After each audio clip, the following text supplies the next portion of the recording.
অবশেষে কলেজে ভর্তি শুরু 17 জুন। কোন কোন কলেজ বাদ থাকবে? কলেজে ভর্তি সংক্রান্ত সমস্ত খবরের আপডেট আজকের ভিডিওতে। অবশেষে উচ্চ মাধ্যমিক করে যেসব ছাত্রছাত্রীরা কলেজে ভর্তি হবে তাদের জন্য রয়েছে দারুণ আপডেট। আগের বারের মতো স্নাতকে ভর্তি এবার থেকে অভিন্ন পোর্টাল এর মাধ্যমে হবে। সেন্ট্রালাইজড অ্যাডমিশন পোর্টাল কবে থেকে শুরু হতে চলেছে? ভর্তির সমস্ত আপডেট আগে থেকে সব কিছু জেনে রাখা দরকার। আজকের ভিডিওতে তুলে ধরা হলো।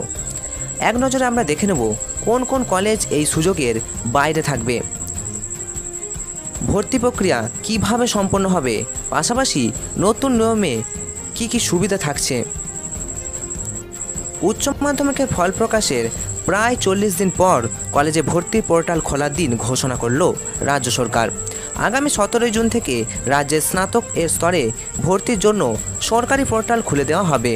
ওই দিন বিকেল 4টে নাগাদ রাজ্য সরকারের তরফে ভর্তির পোর্টালের আনুষ্ঠানিক উদ্বোধন হবে। একই সঙ্গে সেই সময় থেকেই শুরু হবে অনলাইনে ভর্তির আবেদন। পোর্টালে আবেদন শুরু হচ্ছে 17 জুন 2025 এবং মেরিট লিস্ট ও প্রকাশ ও কলেজে ভর্তি শুরু হবে জুলাই অর্থাৎ 2025 জুলাই মাস অর্থাৎ 2025 সালের জুলাই মাস। ভর্তির জন্য পোর্টাল ইতিমধ্যেই লাইভ। এই পোর্টালের মাধ্যমে রাজ্যের 461টি সরকারি ও সরকারি সাহায্যপ্রাপ্ত কলেজ এবং বিশ্ববিদ্যালয়ের স্নাতক কোর্সে ভর্তির জন্য আবেদন করতে পারবে। এই পোর্টালে মোট 7271টি কোর্স রয়েছে। এক ক্লিকেই তোমরা তোমাদের পছন্দ অনুযায়ী প্রতিষ্ঠান, কোর্স এবং সেখানে ভর্তির জন্য আবেদন করতে পারবে।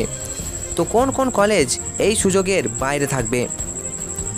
অনস্ক্রিন দেখতেই পাচ্ছ কোন কোন কলেজ। প্রথমে রয়েছে Bankura christian college, Midnapore college,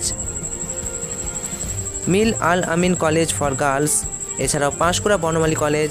এছাড়াও অনস্ক্রিন দেখতে পাচ্ছ এই কলেজগুলি কিন্তু এর আওতায় থাকবে না, অর্থাৎ WBCAP সেন্ট্রালাইজড বোর্ডের আওতায় কিন্তু থাকছে না। এই কলেজ বা শিক্ষা প্রতিষ্ঠানগুলি সরাসরি নিজেরা অটোনোমাস অ্যাডমিশন নেবে। এগুলি ছাড়াও বাকি সমস্ত ইউনিভার্সিটি এবং কলেজ এই কেন্দ্রীয় পোর্টালের মাধ্যমেই আবেদন গ্রহণ এবং ভর্তি প্রক্রিয়া হবে। সেন্ট্রালাইজড অ্যাডমিশন ছাত্রছাত্রীদের জন্য অনেক সুযোগ সুবিধা নিয়ে আসছে। এখন ভর্তি প্রক্রিয়া আরও সহজ, আরও দ্রুত এবং স্বচ্ছ হবে। ভর্তির আবেদন এবং ফর্ম ফিল আপ শুরু হলে আমরা সমস্ত আপডেট দিয়ে এবং ভিডিও বানিয়ে গাইড করার চেষ্টা করব।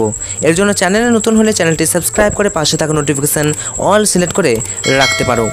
ভর্তি প্রক্রিয়া কিভাবে সম্পন্ন হবে?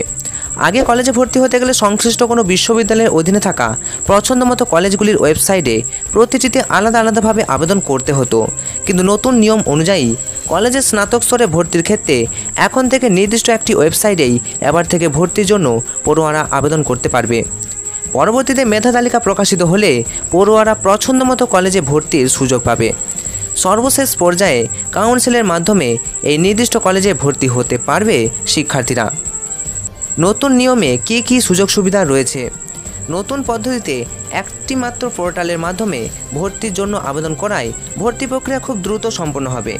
পরোক্ষভাবে যার ফল লাভ করবে শিক্ষার্থীরাই। একাধিক কলেজে আবেদনে খরচ বাঁচবে এবং সরাসরি যেই কলেজে ভর্তি হতে চাইছে সেখানেই ভর্তি হতে পারবে। ভর্তি প্রক্রিয়া সম্পূর্ণরূপে শিক্ষা দপ্তর দ্বারা নিয়ন্ত্রিত হওয়ার কারণে আরও বেশি স্বচ্ছতা আসবে, যা ছাত্রছাত্রীদের জন্য বিশেষ ফলপ্রসূ হবে। এই ভিডিওতে কলেজে ভর্তির নতুন নিয়ম সংক্রান্ত যাবতীয় তথ্য দেওয়ার চেষ্টা করেছি। এর আগের ভিডিওতে কলেজে ভর্তি হতে গেলে কী কী ডকুমেন্টস লাগবে, কী কী কাগজপত্র লাগবে ইতিমধ্যেই আমরা আলোচনা করেছি। আরও কিছু জানার থাকলে অবশ্যই এই ভিডিওর নিচে কমেন্ট করে রাখতে পারো। আমরা একটি আলাদা ভিডিও বানিয়ে দেব অথবা কমেন্টের উত্তর কিন্তু আমরা দেব।